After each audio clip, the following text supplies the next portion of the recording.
The following podcast is a W2M Network original production. Visit W2Mnet.com for all of our other great podcasts, plus news, reviews, articles, and opinions from the worlds of wrestling, video games, football, and entertainment.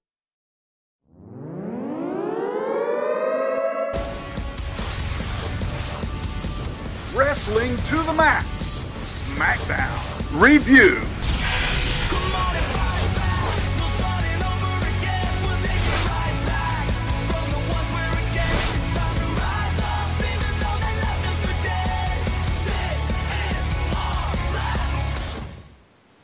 Ladies and gentlemen, welcome to Wrestling to the Max's Smackdown Live Review for June 13th, 2017. And we are brought to you by W2Mnet.com. Also, hey, if you want to go find more of our great reviews, make sure you go subscribe to Wrestling to the Max or to the W2M Network, where you get the entire catalog of everything that W2Mnet.com has to offer when it comes to podcasts.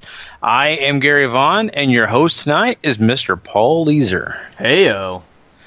And we got a SmackDown Live that is leading into Money in the Bank. That's right. We're all waiting for it, curious to see what's going to happen. We have 2 Money in the Bank matches. That'll be exciting this next Sunday. And before we jump into the show, just to let everybody know, like always, we do a pay-per-view review show. So be looking for the Money in the Bank Wrestling to the Max style of a review. And it'll be a lot of fun, and I'm excited about that. So, that's pretty much what this show all revolved around, Paul. I mean, we kind of led up to everything that was going to take place Sunday. Yeah, a great deal of the focus on this show was for both of those Money in the Bank matches. But they do spend a lot of time working on the tag division here in the opening minutes, which I really appreciated. They start with the New Day coming down. They have a local band playing them some New Orleans-style music, and they have, they run down that WrestleMania is going to be there next year, and they're all hyped up, and they want to win the tag team titles so that they can go to WrestleMania as your SmackDown Live Tag Team Champions. And this starts the revolving door segment. Of course, the Usos come out. They're not amused by anything. Well, the call dropped with me and Gary. Just 1 second, folks. So, the Usos come on down. They're not pleased at all. The Fashion Police show up. They talk about having to break in the case on who essentially broke into their office and wrecked the joint. And then the Colognes show up and say it might not have been them who were there that ended up wrecking the Fashion Police's office. But they don't really care. They're here to beat some faces and all that good stuff. So I'm having trouble getting Gary back here, which is not good. So I'll just keep on going on my lonesome here. This leads to an 8-man tag here. The New Day team up with the Fashion Police to take on the Usos and the Colognes. They get about 15 minutes here. They work back and forth pretty hot and heavy, and the faces end up getting the win here with Kofi and Xavier hitting an assisted double stomp on, I believe, Primo, if I remember correctly, to get the win. Simple build going towards Money in the Bank this weekend. Pardon me, guys. I really enjoyed this overall. I thought this was really, really fun. And it's a great, nice little rub for the tag division. They got a good 30 minutes of the opening hour here, Gary. Yeah, it was really interesting, and I thought that, for the most part, everybody kind of played their part pretty well. The one thing that you got to say is that at times it was kind of hokey, but you got to expect that with these teams, right? I mean, you're talking about the Fashion Files with Dongo and Breeze, and then of course the New Day are usually kind of silly in the first place. So all that wrapped up into the rest of this, I mean, it's a little cheesy, but at the same point, I think it was entertaining. I don't know how much I really think that the Colognes fit into this group, to be honest with you, but they got to fit in somewhere. They certainly felt tacked on in that opening segment for sure. Oof. So, I mean, you got to give them credit. They're at least using the Colognes, but I don't know. I think, we at least got a chance to see the tag division. I don't know how excited this makes me about Sunday. I really don't know if it feeds into that really very well. I think we're just going to kind of say, oh, that's right, there's a tag match available for us to watch on this pay-per-view. I don't really know that this made me too excited about it, but I am ready to see what's going to happen and if the Usos can actually, have their penitentiary ready for the New Day. Yeah, I mean, I think that match is going to be really good. We know these teams work together very well. You're going to have all the extracurriculars, of course, on the outside. With one of the New Day out there, which we still don't know who it is because they've given us a different incarnation every time they've showed up now, which I kind of like. So that's all well and good. We do also get a Fashion Files later on in the evening where somebody has just made a dastardly attack on Breeze and laid him out in the office, and he describes his attackers, and Fandango draws up a sketch which is just stick figures, and Breeze is like, oh my god, that's them! This is amazing, like always, right? Yeah, it's super silly, but it's wonderful. And it's right now my daughter and me are kind of watching SpongeBob together. She's just really enjoying it. She's now introduced to that world, and it's silly, but sometimes it's just kind of funny. Honestly, you can't help but laugh at some of the stuff that goes on, no matter how stupid it is. And that's the same with the Fashion Files. You can't take it serious. You just got to sit back and enjoy the ride of the Fashion Police here. So. I got to give them credit. Week in and week out, Paul, it seems like that they are able to do something that's quality. Right. A lot of times WWE kind of drops the ball. They get a little lazy when they find something's working. I think they kind of got a little lazy with the New Day, to be honest with you. Mm-hmm. Before the New Day moved over to SmackDown, you saw the jokes start to be the same. They were stale. They were kind of being the little too overdone New Day. And now I think hopefully in SmackDown Live, those guys can reclaim what they once were. And I think right now the Fashion Files and the Fashion Police. Oh boy.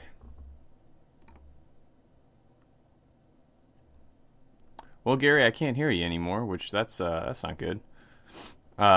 So while we try to fix that little technical difficulty, once again, yeah, the Fashion Files this week was awesome. It's great every week. I've really enjoyed the whole thing, and they've managed to turn it into something to look forward to every week that you want to see. And now we have a nice little mystery angle going on, sort of like what we do on Raw. We've seen this, and we talked about this actually on Raw yesterday, me and Gary during our Raw review, where they're sort of starting to take pages from each other. Raw with the women's division and SmackDown here started taking a page out of who's attacking Enzo and whatnot. And obviously, this is probably going to end up being much sillier with it being the Fashion Files and not something as serious as maybe breaking up a team. But you absolutely do get the feeling here that, man, maybe they've been watching a little bit of Raw over there in that SmackDown's writer room. So let's go ahead. Let's move on and talk about this really... Well, let's do these cleanup segments, I guess, before we get to the big topics here. So Mojo Rawley is interviewed about his loss to Jinder last week. He's glad he got the opportunity, and he's actually kind of glad he's lost, too, because now he can bounce back, and he can use that to up his game and be a better person. And then Zack Ryder returns. He's back in action. He says he's ready to go, and he and Mojo have some unfinished business as a team because they are still owed a tag team title shot from when they won that battle royal in which Ryder actually got hurt during. So much needed team here for the tag team division, as it looks like the Hype Bros are back, Gary. Yeah, the Hype Bros being back in action. I mean, I don't know, Paul. I think, it's good to see that Mojo Rawley finally has something that's, something he could do. Mm-hmm. It really, honestly, and we've seen him tweet about this and be upset for the fact that Mojo's been kind of left out in the cold, despite the fact that, at one point they were kind of playing him up as that, multi-man match champion in a way, even though no titles were on the hold or on the hand. I mean, he was like the guy when it came to those multi-man matches. And then, of course, Money in the Bank leads up, and you're all kind of wondering, well, hey, there's a guy that's not even involved in that would probably be pretty good. So I like all that, the continuity with all that. But it's good to see the Hype Bros back together, and now maybe we can see Mojo on a more regular basis. And the tag division really needs these guys, I think. Right. Yeah, I agree with you entirely. So I mean, not a shame there, but I do kind of feel bad for Mojo. I don't know if you do, Paul. Kind of feel bad for Mojo because I kind of expected them to give him more of a run in the mid card in the singles situation. You know, it's really tough on both of these shows to be a mid-card singles guy because your mid-card titles are held by guys who should be in the main event and are constantly challenging main eventers. Look at The Miz and Dean Ambrose can't seem to get away from each other, and it looks like Kevin Owens and Shinsuke is going to be a thing moving forward past Money in the Bank even. So, I mean, it's going to be real difficult to try to get that title shot, and something that I think they've really struggled with since the brand split is trying to work these mid-card titles down onto actual mid-card guys who could really use a spotlight and a time to shine and work with some other guys to try and capture the imagination of some of these fans out there to upgrade their stock some. Mm-hmm. Yeah, exactly. You know, and that's going to be something that I think they'll be having to really kind of put into play because of the fact that I think they really do like these big guys, these top guys being the holders of those belts in the mid card.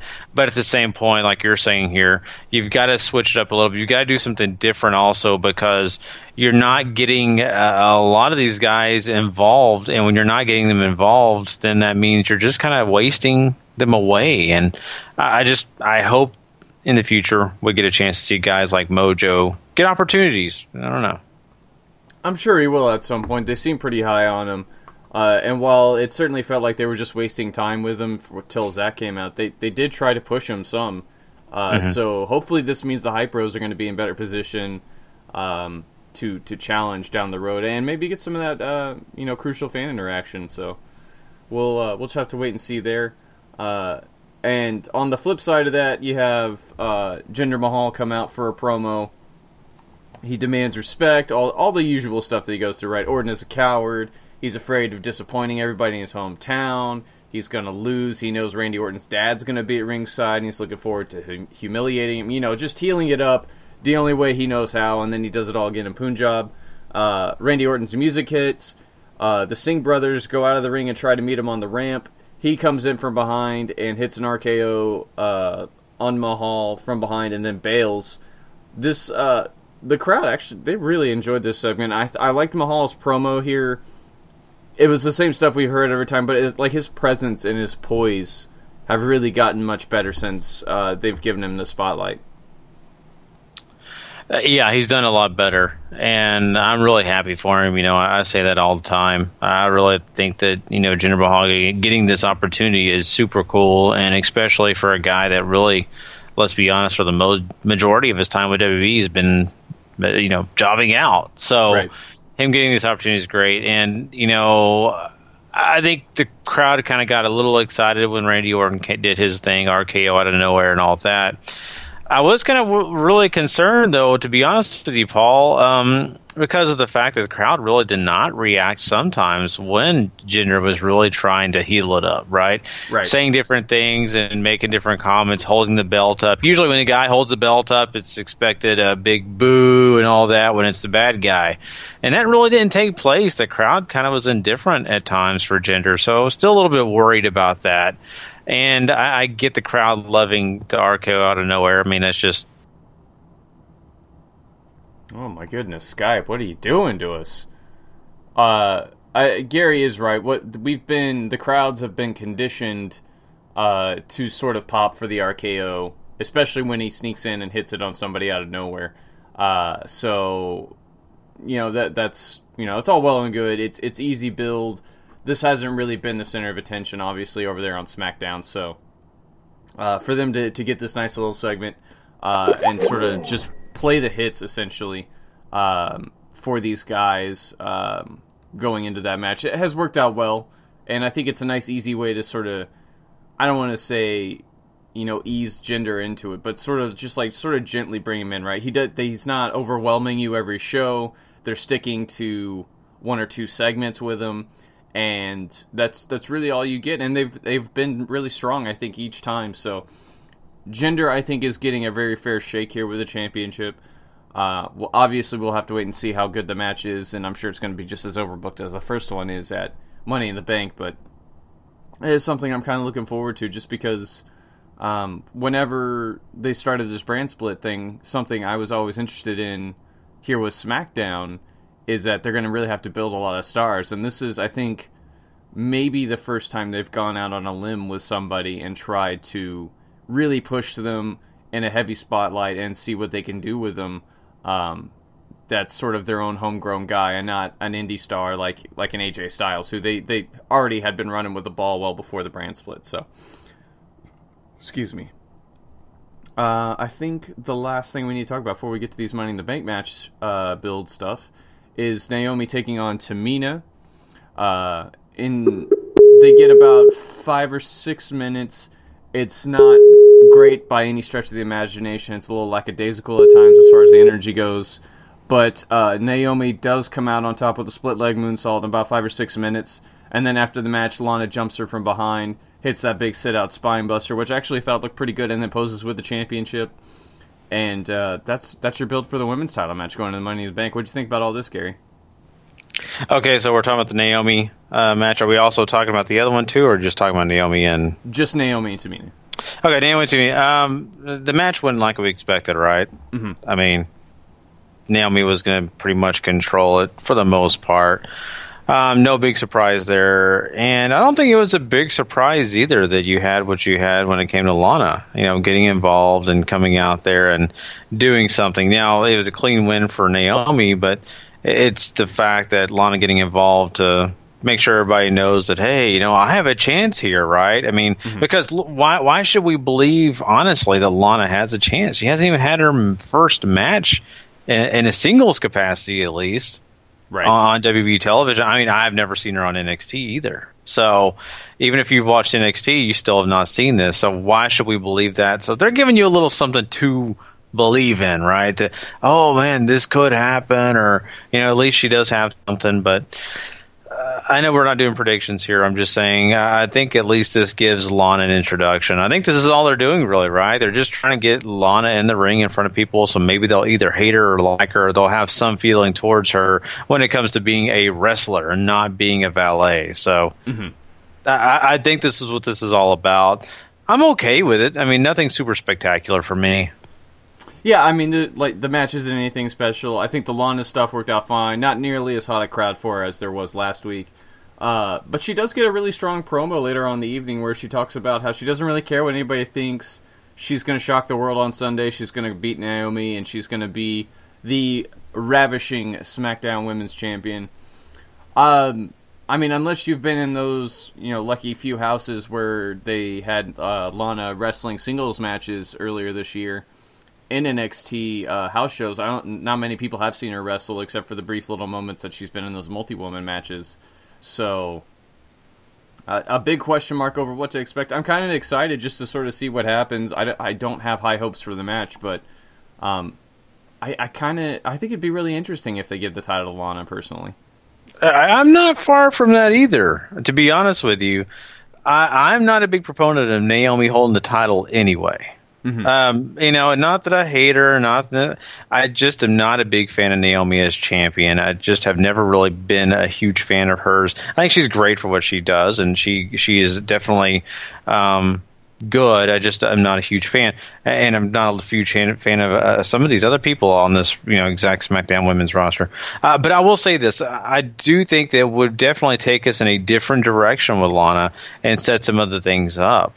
It just makes you question if they were to do that, is that going to help you anyway? Because you're stuck in the same situation I think you got with Naomi, where is it really going to do anything for this division? I don't know that happens, but it could be interesting. I think it could be something where this would be an amazing hot start for her career, at least as a single superstar. My God, I mean, getting the women's championship in your first match, wow. I mean, that's some like David Arquette stuff right there. I mean, my God. So I think you look at all the faces on the other side of this women's roster on SmackDown, too, and there's a lot of them that would be, I think, very upset with just somebody like Alana holding that championship when you have the pedigree of a Charlotte or the background of a Becky Lynch or even Naomi, who'd probably still be pretty hacked off that she lost the match. So, God, could you hear Patrick Ketza right now and his reaction to that? Him saying how much he hated to Money in the Bank because of that match.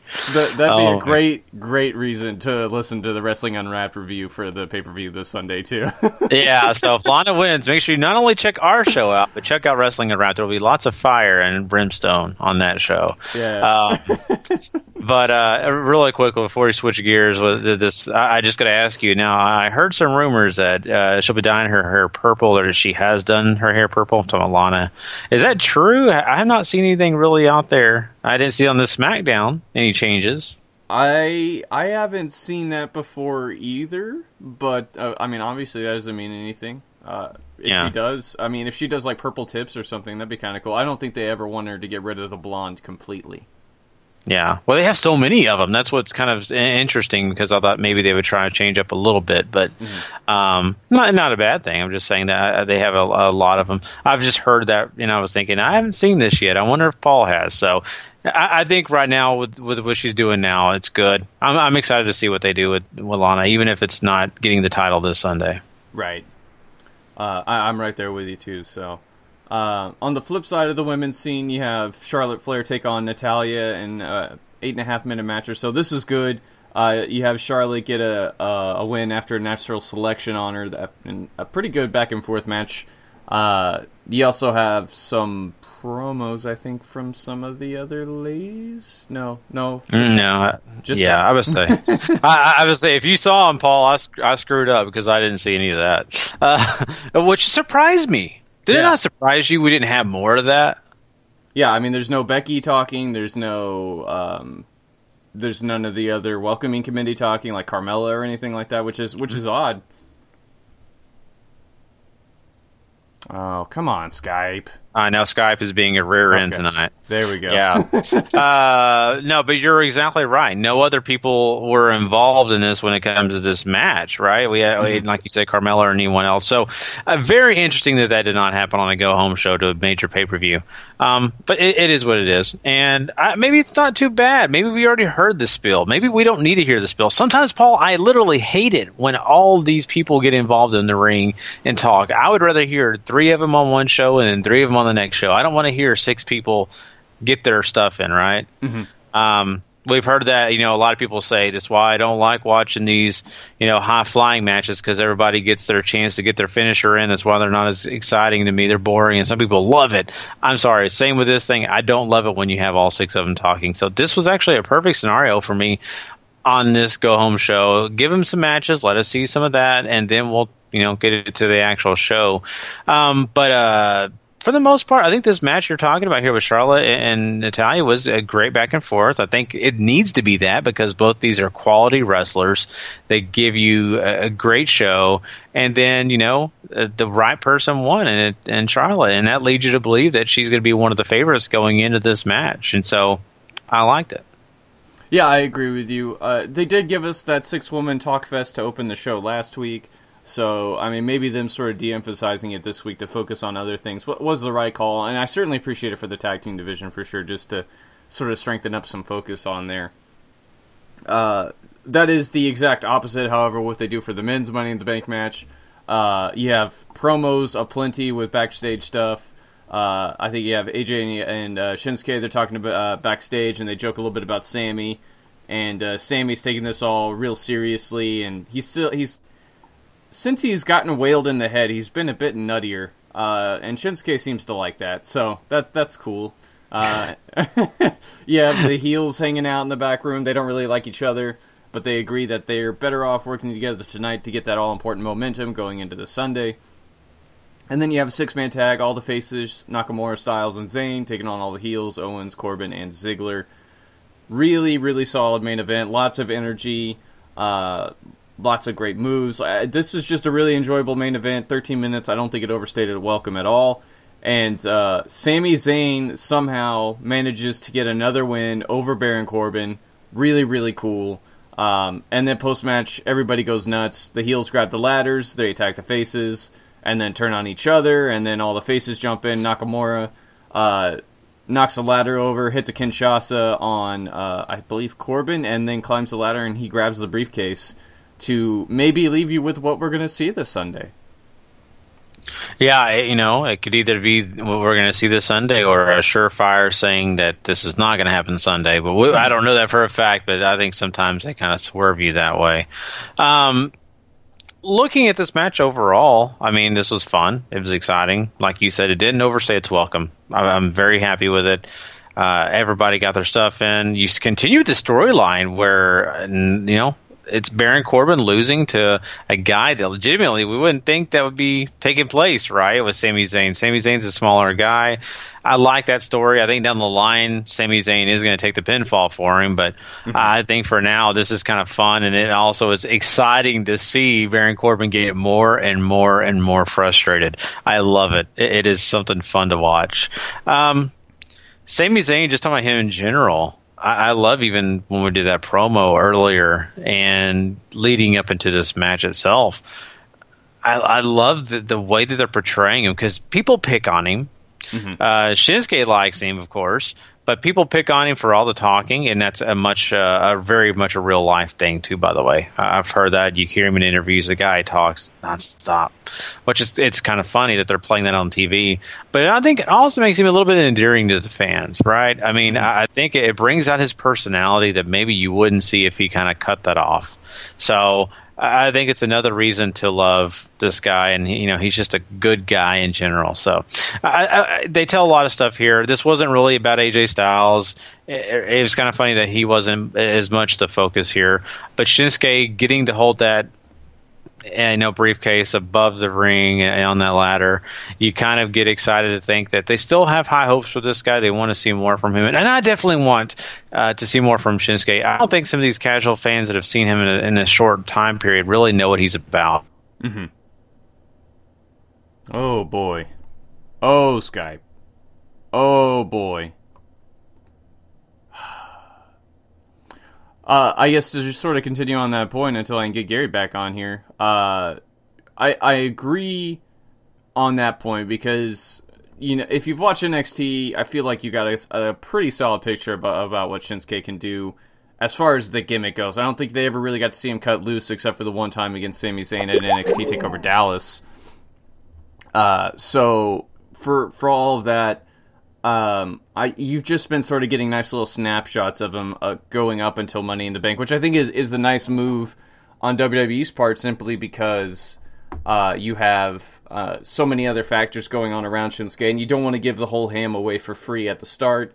They're pacing themselves with him, which I think is a really nice touch, and it's something you don't really see all that often from them. So, once again, really, really dug this.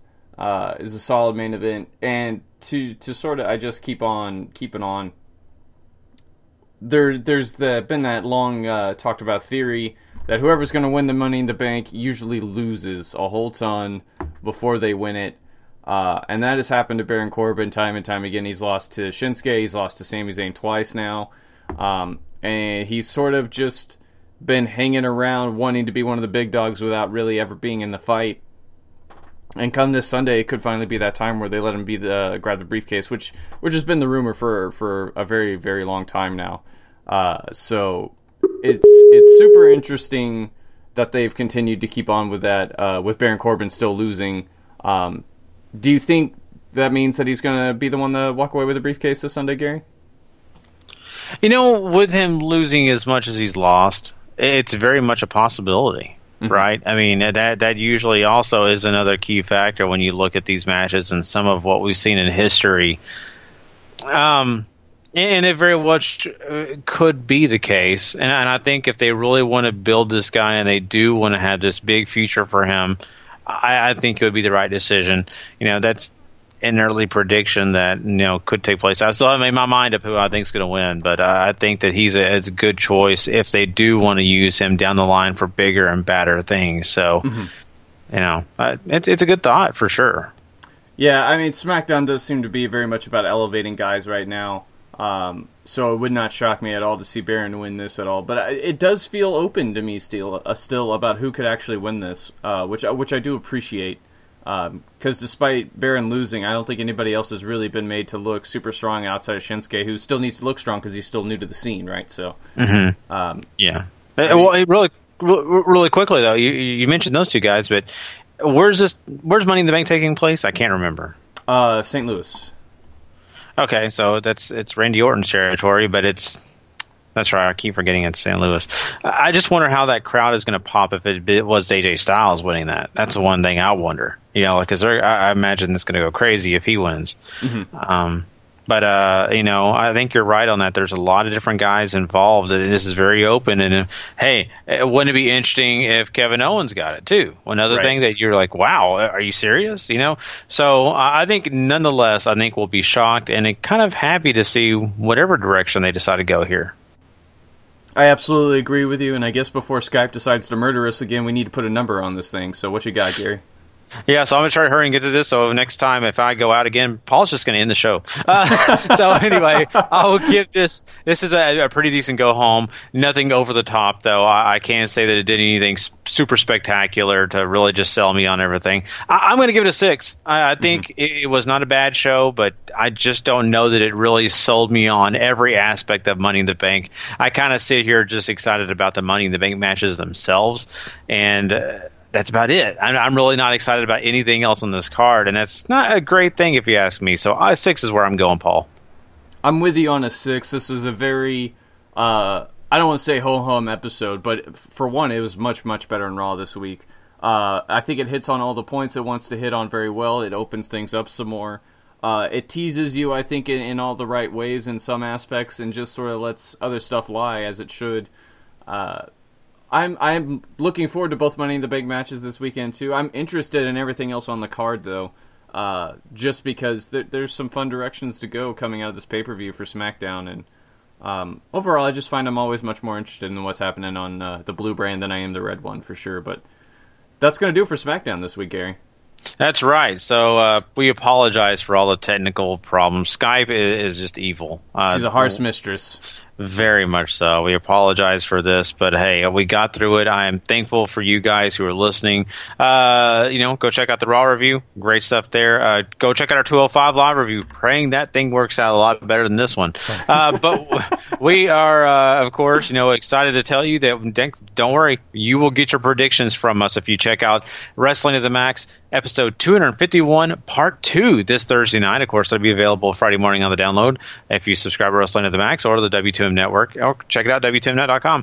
That's going to be available for you guys, so make sure you tune in for that. Also, just to let you guys know, we are also going to be excited about doing that review show, and that Money in the Bank pay-per-view will be hopefully a lot of fun, and we'll be talking about some big things on that review show on Sunday night. So there you go, guys. Thanks so much. I'm Gary Vaughan. He's Paul Leazar, and we will see you guys down the road. Have a good one, guys. The following podcast is a W2M Network original production.